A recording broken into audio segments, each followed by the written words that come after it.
Morning guys. So at the moment I am doing the the windows in the back doors, and also I'm going to be doing the cladding. Decided to go with cladding rather than the carpet for the doors, so today I'll be doing the cladding as well. Ooh, knock everything over. So basically with the cladding, along the metal frame either side, that is what I'll be screwing into. I was going to put plywood battens along the edges and screw into that, but then it brings the cladding further out and you'll be able to see beyond the back of it. So I've decided to go straight onto the metal. The insulation is off there obviously because I'm doing the window. I've had to cut it off, so I'll start the bottom, and then once I get to the window I can put the window in and then a clad around it. So all good. With the screws I'll be using 19 20mm self-tapping screws. They'll go straight into the metal. The only thing I've got to be careful of is that I don't screw into any wires in the back, because my reverse camera as well, I've ran that through the door as well. So where you've got your wires going through for the lights and stuff in the door, I've also ran my reverse camera through that way as well. So I just need to make sure that I don't screw into anything. I'll soon find out. But yeah, all good. So I'll get started now on the cladding. So with the tongue and groove, what I'm using is pilot hole, and I'm using that to go through the tongue and groove and into the metal on the door. So then the screws will just go straight through and they won't split the tongue and groove. That's the main issue. If you don't put a pilot hole in first, then there's a high chance it's going to split. So I've got two set up, and the screws just makes it easier having a pilot hole and your cordless separately, so you haven't got to keep swapping them over.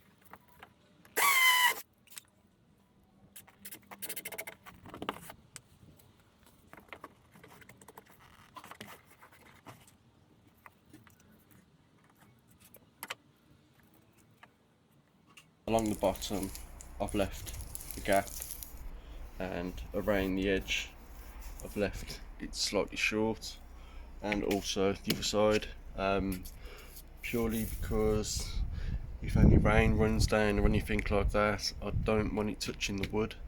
So no, along this side I don't want this touching the rubber seal, because that's where the rain will run down and stuff. So I've left it short, and it still shuts okay. So the last thing I want to do is put it along the edge and then it don't shut because of the seal. So I find it easier to just leave a little gap around the edge. All good.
So these last three rows I haven't screwed on yet because I need to do the window first, so then I can build the frame around it.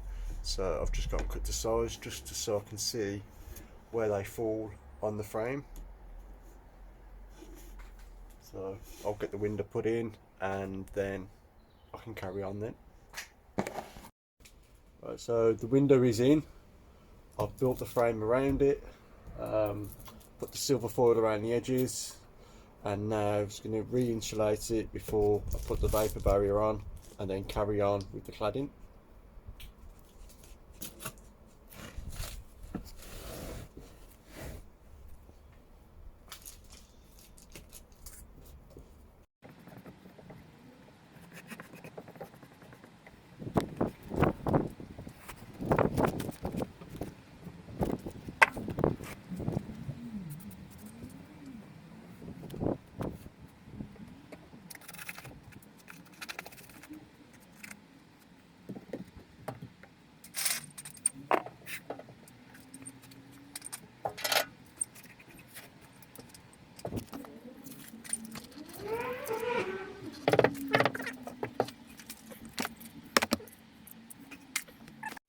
So I've put all the insulation back on, and the insulation from where the window's gone, I've shoved that in the top section, just extra bit. So I filled that up even more, and I noticed that it was quite rattly at the top. So I've had a bit of sound deadening left over from when I'd done the van. So I've put a bit on the top to stop a bit of rattling. So all good.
So after saying earlier about check behind the door to make sure nothing's there, well, I screwed through the central locking. So now I've got to I've took all the cladding off, dug out all the insulation. Now I've got to try and get the central locking out, to check it over and possibly buy a new one. Not good. So the new lock has come. This is the old one, and now got a nice brand new one to go in. Not what I wanted, but at least I can fix the door now. So today I've decided to do the side door. I was originally gonna use the tongue and groove cladding. I've messed up. As you can see, I've done this toilet cubicle and I can't get behind. So not happy. But now I've decided to do the side door with carpet because I can't fix the tongue and groove at the other end of the door. Not what I wanted, but I don't mind. I'm okay with putting carpet on there. In fact, if anything, it'll be lighter, so there'll be less weight on the door. It's worked out roughly the same price, and my main reason for being happier now, I know I'm not going to screw into anything like I did on the back door. The last thing I want is going through anything on the side door as well. So, not really what I wanted to do, as I wanted it matching everywhere else. Yeah. So, today I'm going to be doing the carpet on the side door. It's already all insulated, vapor barriered. I've got some insulation in the top of the door. I've put it through the holes, and same as in the bottom as well. I've filled that out with recycled bottle insulation. That was from B&Q, so that's all filled out. And then I've got the foil wrap on top to vapor barrier it. So all good to go. Not what I wanted, but it should still look okay. And the place where I originally got my carpet from, it was on offer, and they don't do it no more. So I can't remember what colour it was either, because the colour it was saying on eBay was stone, and I never bought stone because that's more of like a whitey. It's not the colour I chose. So I've ordered another one from another company. It come a lot quicker and it's cheaper per square metre. So I will add that here where I went to. I know I used Harry's Trim Supplies last time, but I found this one is a lot cheaper and it come quicker. And you still get the sprays. I only ordered, I think it was 2 meters or maybe 3 meters, I'm not too sure, but I got given 3 cans, so all good. I suppose I better start.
So the doors are now all done, all stained, sorted. So apart from the costly mistake of the door mechanism screwing into it, everything else went smoothly. So I definitely would recommend double checking everywhere behind the metal to make sure you're not screwing into anything. The last thing you want is to screw into something. So managed to sort that, so it's not too bad, so I'm happy with that. Still need to get the curtains on there. They'll be getting done this week, well this weekend, and at the moment I'm now sanding the van down, ready to paint the van, so that'll be the next video. So thank you for watching and see you on the next video. Take care.